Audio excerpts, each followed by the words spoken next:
Hello, everyone, and welcome to Grid Tonight, your weekly motorsports news program. I'm Lemerise, and with me, as always, is Kobe Lambeth from the Podium Finish. In a little bit, the Podium Finish editor-in-chief, Rob Tiongson, stops by to speak his mind on a topic that means so much to him on a personal level. Next, a special shout out to our Patreon supporters, Colin, Mark, Deschelle, and Robin. Thank you for investing in Grid Network. Link to our Patreon in the video description below. And please feel free to comment in the chat room below and ask any questions.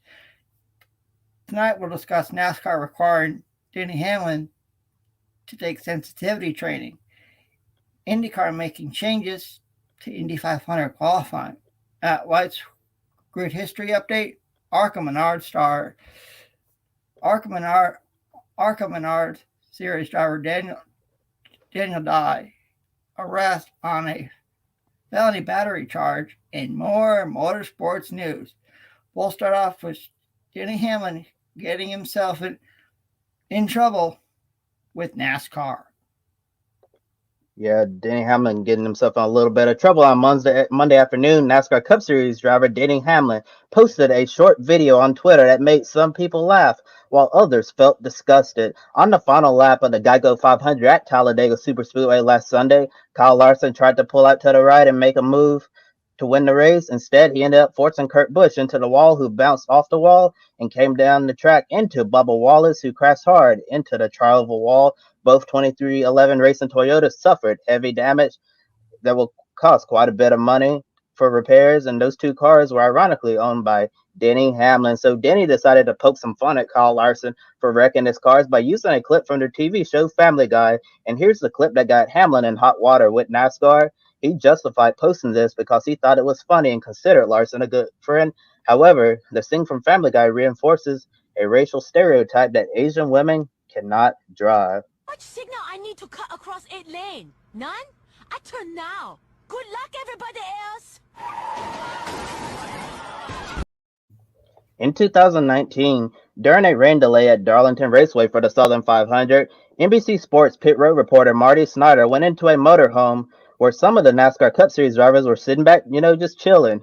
The drivers were playing video games, and Snyder turned to Larson, said he wasn't surprised to see him playing the games. Larson responded sarcastically by saying, I quote, "Is that an Asian joke?" And sitting right beside him was Denny Hamlin, who could be seen on camera trying to contain his laughter. So the drivers obviously have a good friendship, and sometimes good friends like to make jokes about each other in just good fun. That probably was Hamlin's main intention by posting the clip you just saw and allowing others to laugh with him. A friend messing with a friend, but it depicted an Asian stereotype that can be viewed as hurtful or racist. We've progressed as a society where you have to be extremely careful and make a legitimate attempt to be considerate of other people's feelings. While the vast majority of people thought Hamlin's clip was hilarious, others didn't think it was funny at all. Rob Tiongson, my boss and editor-in-chief at the Podium Finish, is an Asian American NASCAR reporter who labeled Hamlin's joke as offensive and reprehensible. In response, he wrote an op-ed for the Podium Finish explaining to the world why someone who looks like him isn't laughing. Hours after posting the clip, Hamlin apologized on Twitter, saying he decided to take down the post because he read some comments and saw how it came across as offensive. Rob, you reacted to Denny's apology and brought up the fact that fans are saying that he should not apologize. Based on the comments I've seen across social media, it really seems like most people feel that way. But while you're kind of on an island by yourself with the unpopular opinion on this subject, but you brought up the point that it's easy for people to say you couldn't take a joke. You had it been subjected to Asian and racial jokes are old and never okay. Ending your response, you appreciated Denny's reflection, hoping that he's able to grow from the situation, and the same for everyone else who enjoyed the clip. And honestly, Rob, I can't imagine how difficult these last 48 hours have been for you mentally and emotionally. I bet it's quite discouraging for you to see the majority think Hamlin did nothing wrong at all. Plus, all the comments I've seen people send your way, some support and other comments not encouraging at all. And some of the words I've seen soft, sensitive, victim, and wokeism, a word I never thought I'd ever use here on this program at Grid Network. And my first question for you, Rob, tonight, can you talk a little bit about your op-ed? What motivated you to write it, and what's your message to all NASCAR fans or industry members watching right now who think you're being way too sensitive about this subject? Hi, I'm Rob Tiongson. I'm the editor-in-chief of the podiumfinish.net. I'm also an NMPA motorsports journalist, and I happen to be one of the few Asian Americans, much less Filipino Americans, who covers NASCAR on a full-time basis. As you may know, on Monday afternoon, Denny Hamlin made a tweet that he claimed was a joke towards his competitor and friend Kyle Larson about what happened at Talladega Superspeedway on Sunday afternoon on the final lap of the Geico 500. Hamlin chose to have a clip from Family Guy in which an Asian woman crashes her vehicle, reinforcing the stereotype that Asians, specifically Asian women, cannot drive. When I saw that tweet yesterday, it prompted me to think about the kinds of racism I experienced throughout my life. Starting from the age of 8, unfortunately, when my family and I were just walking around in our city just to get to the square and just enjoy a summer evening together. And these teenagers pulled up to my dad and they taunted him and said some racial slurs. I don't care to repeat those slurs because it's really painful to talk about in terms of the specifics. But what I can tell you is at age 8, I was very, very hurt, confused, and not sure why these group of teenagers decided to, verbally accost my father. And when we got home that evening, my dad had a really serious sit-down talk with my sisters and I about what we experienced. And these were not just your obnoxious teenagers. These were not kids that just happened to have a little bit too much drinks or, juniors going into their senior years and trying to do a prank. They unfortunately had a lot of hate and racism embedded in their hearts and souls. But in terms of what started the op-ed yesterday, I was just talking to some of my colleagues, my friends, family members, really just all about what happened, because all I could feel yesterday was hurt, sadness, and anger, and a little bit of feeling insignificant, if you will. Because as I wrote in my op-ed, racism of any kind, whether you say a slur or you post a joke that slanders, diminishes, minimizes a race or ethnicity, both, or an individual because of who they are, it's just not a good kind of act to do at all. So, in talking to some of my colleagues and friends, they encouraged me to write this op-ed, which I typically don't write articles in the first person. I typically cover the happenings in the NASCAR Cup Series, the Xfinity Series, and the NASCAR Camping World Truck Series. It was really difficult to kind of put all that aside and tap into my heart and soul about what happened, because the reactions I noticed when Denny Hamlin tweeted that were a lot of racing fans supporting Denny Hamlin, and I was confused by that. I don't know what was so funny about posting a clip of a cartoon Asian woman crashing her car and therefore reinforcing the stereotype that Asians and Asian women cannot drive.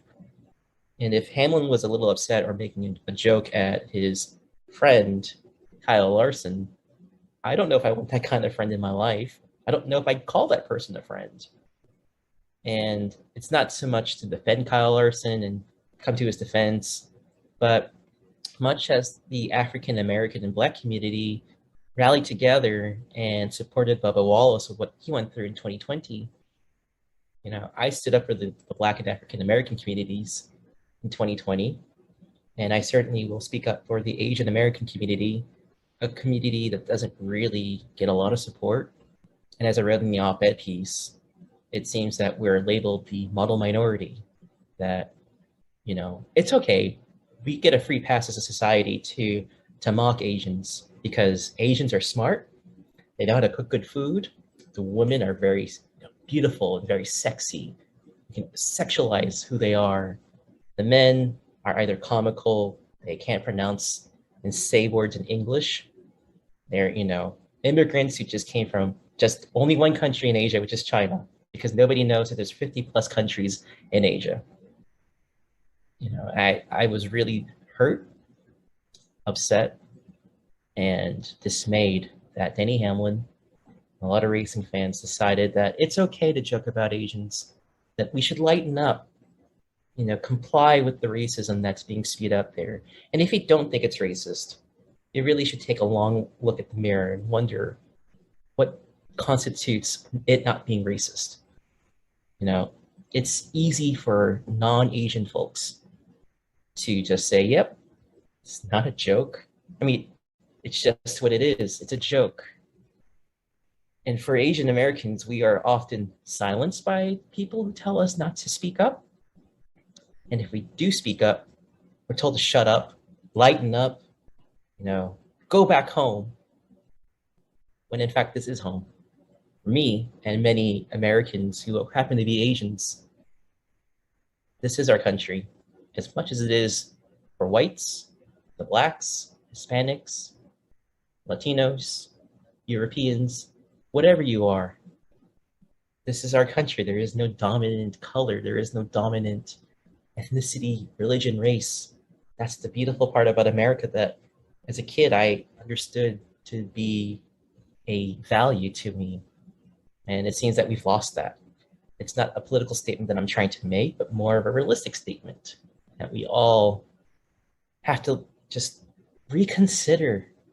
What is it that makes it okay for Americans or anybody to mock, to torment, to basically get a open season pass to mock Asians?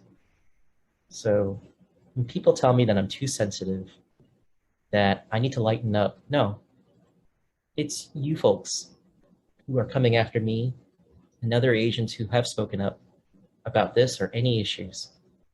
Really, I don't know what to tell you other than I feel sorry for you. I feel sorry that you feel it's okay to mock, to hate, to detest, to ridicule an Asian, because we're just as, we deserve the respect. We deserve the fairness and kindness and compassion that anyone else in this country deserves.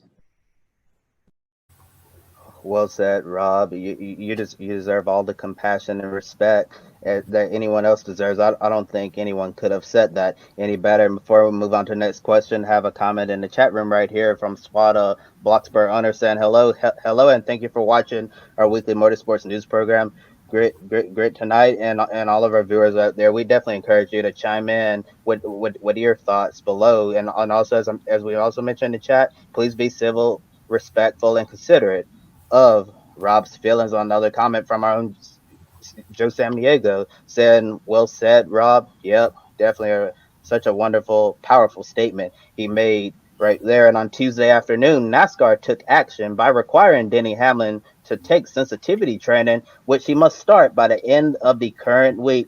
Toyota responded to, saying they've spoken to Hamlin about the incident and agree with NASCAR's decision to mandate the sensitivity training, promising to move forward together. Once again, the reaction to this decision is exactly what you'd expect.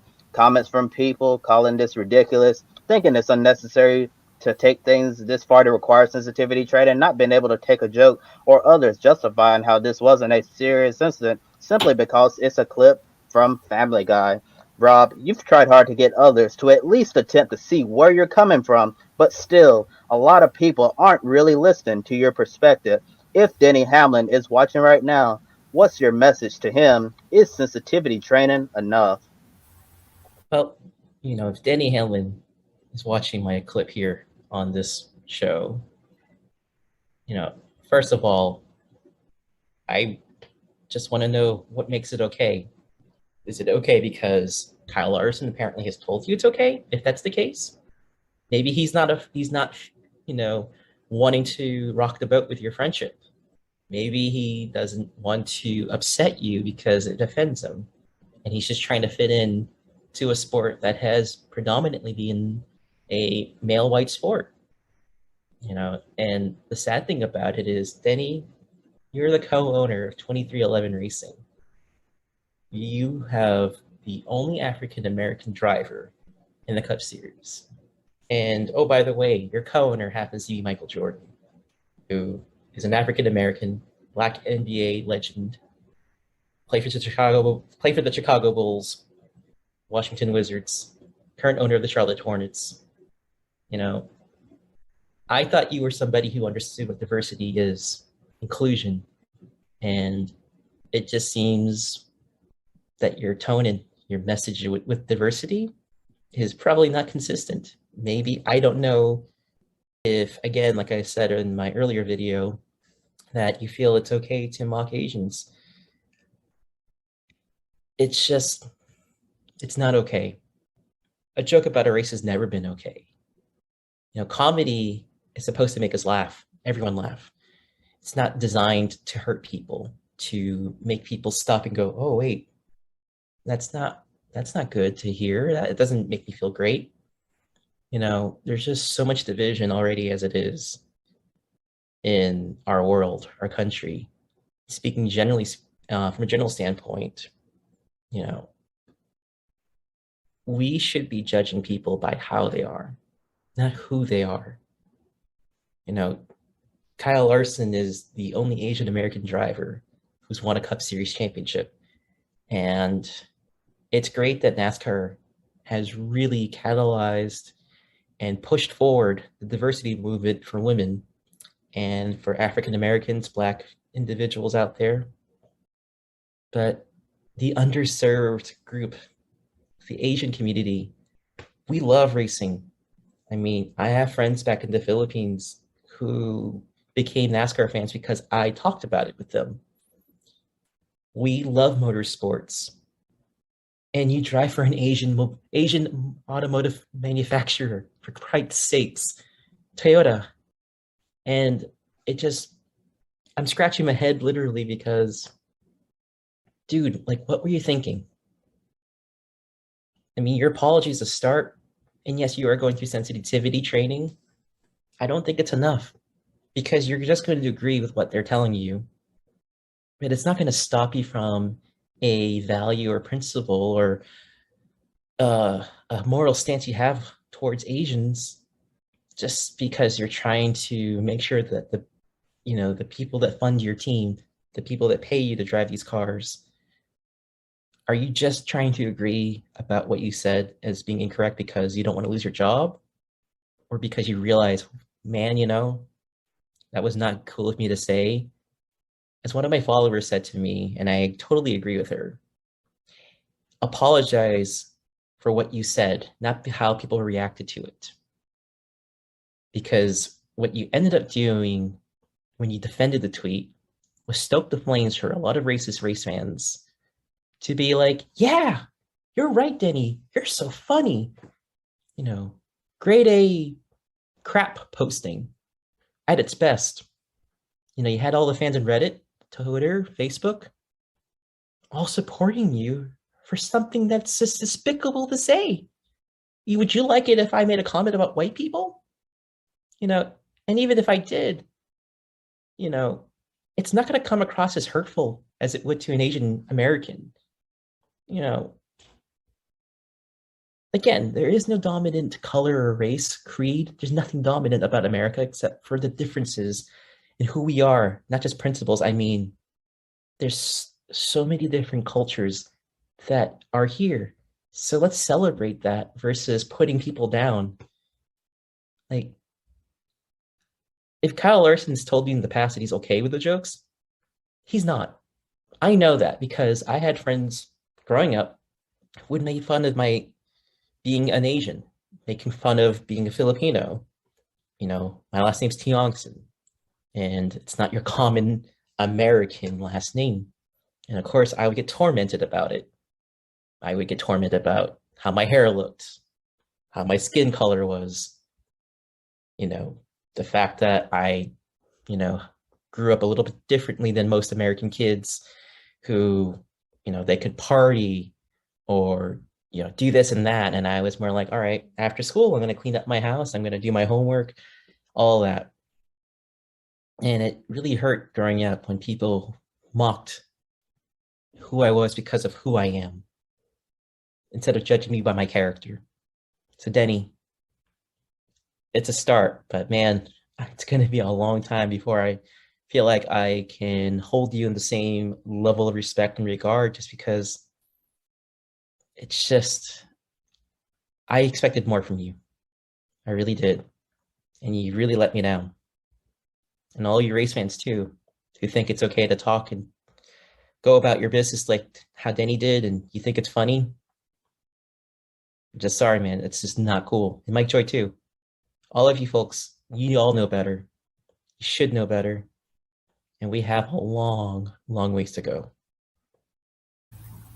Yeah, Rob, we have a long, long way to go. And tonight you really spoke some super emotional, powerful words that many people, all wherever they're watching Grit Tonight from around the world, they needed to hear everything you said. So if any viewers watching us live tonight came in late, I encourage you after our full program tonight to go back, rewind, and watch Rob from the very beginning and see this entire segment. And a comment right quick from Mike Moore, one of our photographers at the podium finish, saying, "Spot on, Rob."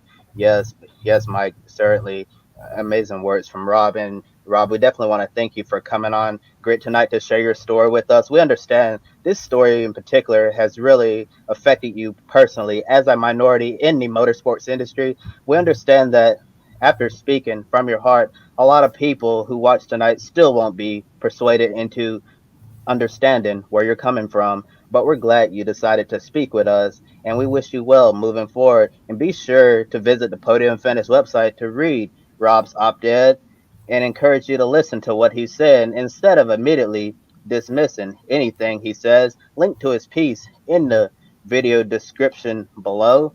And coming straight from the desk of Grid Network founder and CEO Joe Samniego, I quote, "All of us at Grid Network stand with Rob Tiongson because no race, gender, or sexual orientation should be the subject of stereotypes, and motorsports is a welcoming place where the vehicle doesn't recognize race, gender, or sexual orientation." I'll add one more thing to Joe's statement there. Grid Network will always give a voice to those who feel unheard, even if they have an unpopular opinion. Rob is a wonderful colleague of mine, and I think the people out there who will never see eye to eye with him on this particular topic can at least give him the amount of respect, because it took a lot of courage for him to stand alone. Most people aren't willing to do that. It took a lot of strength to do what Rob just did by speaking his piece, speaking his mind, trying to get you all to understand where he's coming from, because he knew it probably wouldn't end well, as evident based on the people responding to his social media page on Twitter. And next, we'll be moving on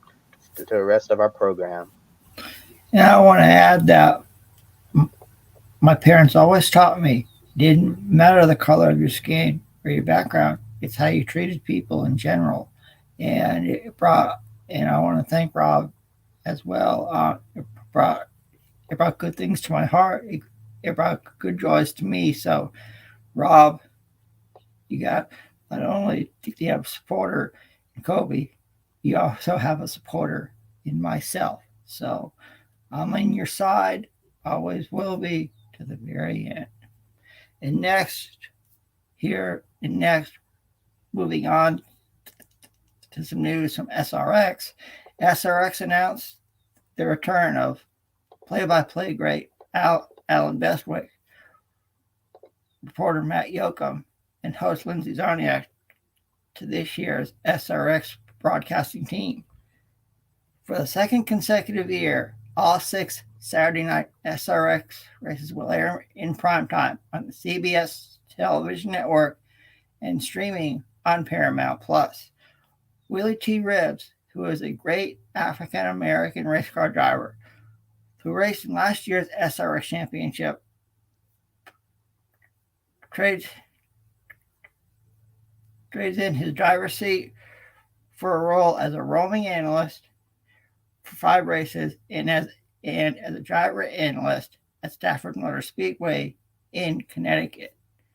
IndyCar star Connor Daly will be a driver analyst for 3 races, starting at Five Flag Speedway in Pensacola, Florida, South Boston Speedway in Virginia, and Nashville Fairgrounds Speedway in the volunteer state of Tennessee. The remaining driver analysts are to be announced, and there will be a special surprise driver analyst at the season finale at Sharon Speedway in Ohio.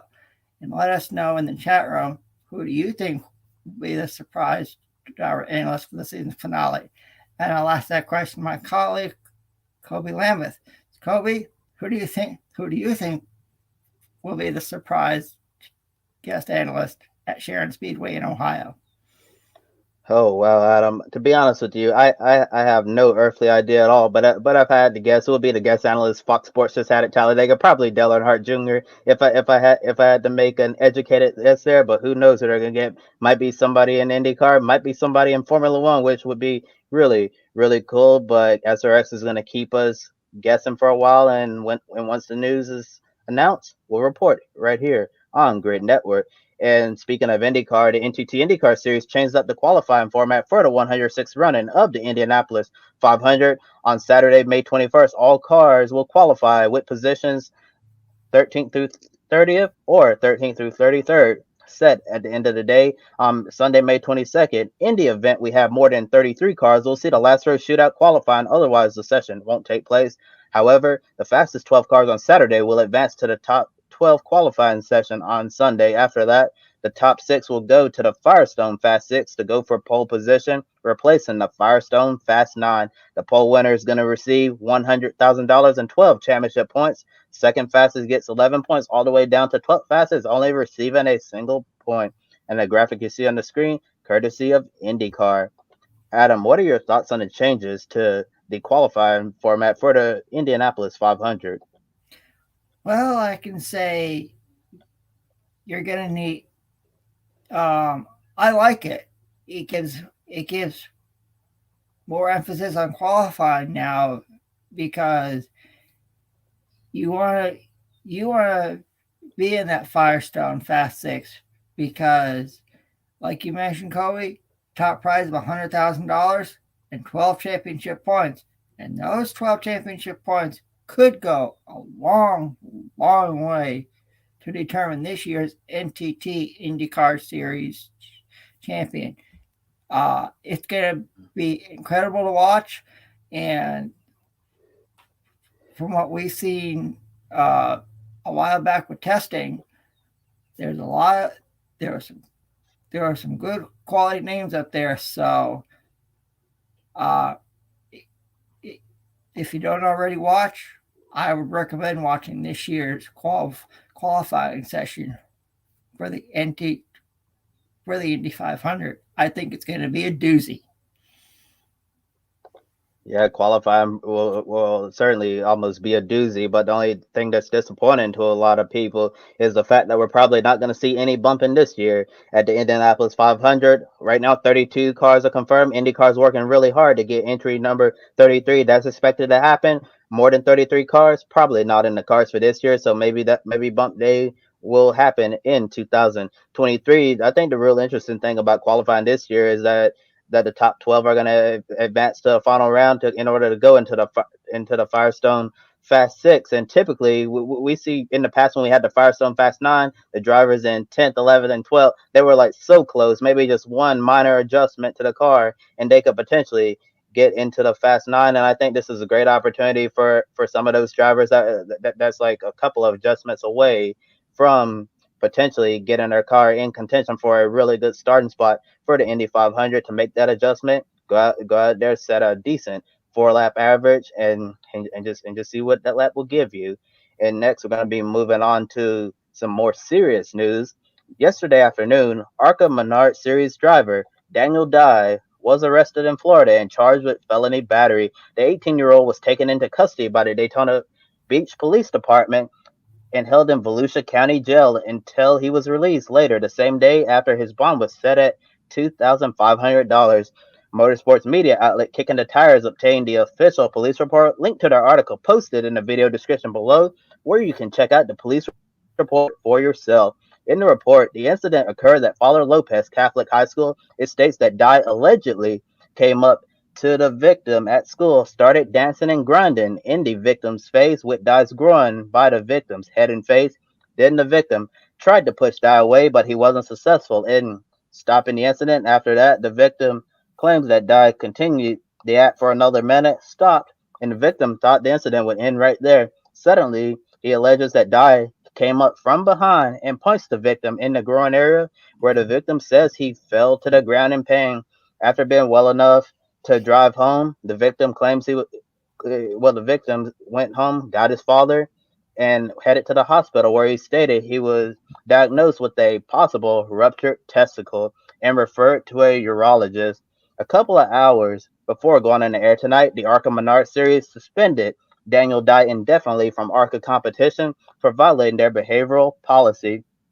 This season, Dye was scheduled to run full time for the ARCA Menard Series Championship, driving a number 43 GMS Racing Chevrolet. He's currently sitting second in the ARCA point standings, only a single point behind championship points leader Roger Carew. Shortly after ARCA suspended Dye indefinitely, GMS Racing released an official statement saying GMS Racing is aware of the current situation surrounding Daniel Dye. Daniel and the Dye family are cooperating with local law enforcement. No further comment will be made on the subject until more information becomes available. The legal principle known as presumption of innocence states that anyone accused of a crime is considered innocent until proven guilty in a court of law, and will continue to follow the story of Daniel Dye's arrest and provide further updates here at Grid Network. Next, here's Matt White with a Grid History update. Hi everyone, Matt White here. Time for this week's weekend results roundup, and a busy weekend it was as well. We'll start in Croatia, where WRC were back in action. Round 3 of their championship. Kalle Rovanperä getting the victory on the final stage, overcoming Oit Tanak and some dodgy tyre choice, but he got his second win of the year and continues to lead the championship. Talking of leading the championship, Fabio Quartararo has jumped to the lead of the MotoGP championship after a dominating win in Portimao in Portugal. Moto2, Crash Fest, only a 7-lap race after a restart. Joe Roberts the winner for USA, their first win of a Grand Prix for a very, very long time. And Sergio Garcia getting the win in Moto3. More bike action over the weekend at Assen, where World Superbike were there. Jonathan Rea always wins at Assen, only won twice at the weekend. The Saturday feature race and the Sunday sprint race. But then a clash with Toprak Razgatlioglu, his championship rival from last year, took them both out of the race, leading to Alvaro Bautista sweeping through to get his third win of the year, and a very easy one it was at that. Back closer to home for me at Donington Park this weekend, where British Touring Cars started their new hybrid era. Tom Ingram, Gordon Shedden and Jake Hill all taking a win apiece at the first round of the championship. Imola was the host for Formula 1, where we know Max Verstappen took his second win of the year. Formula 2 and Formula 3 in action as well. Marcus Armstrong and Teo Pourchaire getting a win each in Formula 2, and in Formula 3, Franco Colapinto and Roman Stanek get a win each. Both very entertaining races they were as well. The second race, the third of the championship, second was moved because of weather. So NLS 3, the Nürburgring Langstrecke Series, got its race off on Saturday, won by BMW. Augusto Farfus, Conor De Filippi and Nick Yellerly aboard for them. There was some other German GT action on Sunday at Oschersleben, where the ADAC GT Masters started their season. A win for Lamborghini in the first race, Joseph Owega and Ricardo Felle getting the victory there, and Fabian Schiller and Jules Gounon winning for Mercedes in the afternoon. The Spa 12 Hours also ran over the weekend. Phoenix Racing Audi team were the winners there. Nobuhiro Matsushita, Formula 2 refugee, got his first Super Formula win at Suzuka in very, very wet conditions indeed. And at Talladega, Noah Gragson got the win on Saturday in Xfinity, and Ross Chastain on Sunday in the Cup Series. Another massive weekend coming this weekend. All kinds of series dotted throughout Europe and the world getting underway or continuing this weekend. We'll bring you all of that as a results roundup next week. And don't forget to check out Grid History. Every day we post a racing memory, and today we've gone back to 2003. Sete Gibernau getting a victory, a very emotional one. The race after he lost his teammate to Chiro Kato at Suzuka, he got a win at South Africa at Velcom for the Yamaha team. So that was a very, very big weekend indeed. That was today's On This Day in Motorsport History on Grid_History on Twitter. Back next week. Enjoy the rest of your week, and more results to bring you on next week's show. Thanks, Matt. In 2022, Formula One has 3 sprint races on the calendar. Last weekend, we had one at Imola, and the remaining 2 sprint races are the Red Bull Ring in Austria and Interlagos in Brazil. The FIA put out a statement saying they're looking to expand to 6 sprint races in 2023, so doubling the number that we have right now because of the support from Formula One and the teams. But the vote was blocked by the FIA as they continue to evaluate the impact of this proposal on personnel and trackside operations. Sources told Andrew Benson from BBC Sport the vote to add more sprint races was actually blocked by FIA President Mohammed bin Sulayem because the FIA wants more money in return for its support, which reportedly angered Formula One. Adam, do you really see any long term benefit in Formula One having more sprint races? Well, for me, the sprint races are nice, but I'm more of a traditionalist. I like the format, that F1 uses, on a non-sprint weekend, and so uh, the sprint races are nice, but um, maybe just you know um, keep it at keep it at 3 right now, and I think that's I think that's a good number to have in F1 if they want to continue with sprint races. Just just have 3 a year. And I'll say less than you, Adam. How about no sprint races? It's nice to see some type of Formula One racing on Saturday before the race on Sunday. But to be honest, in my opinion, I don't really see the benefit of having all of these sprint races.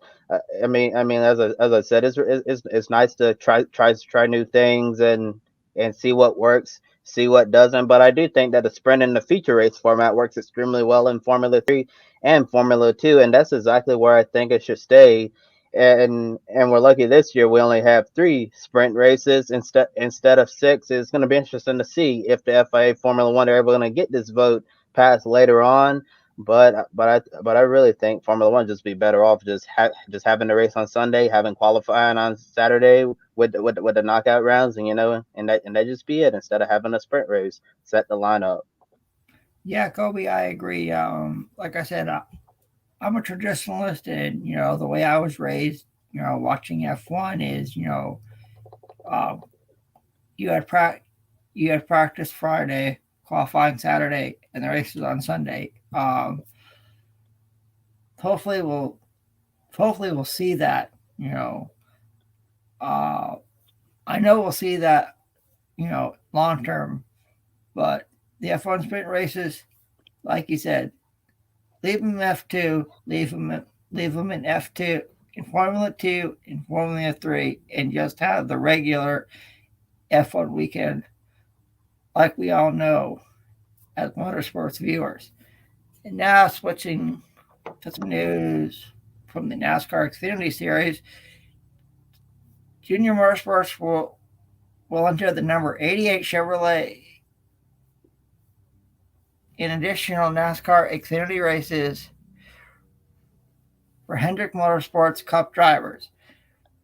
With HendrickCars.com sponsoring them, Chase Elliott will compete in the spring race at Darlington.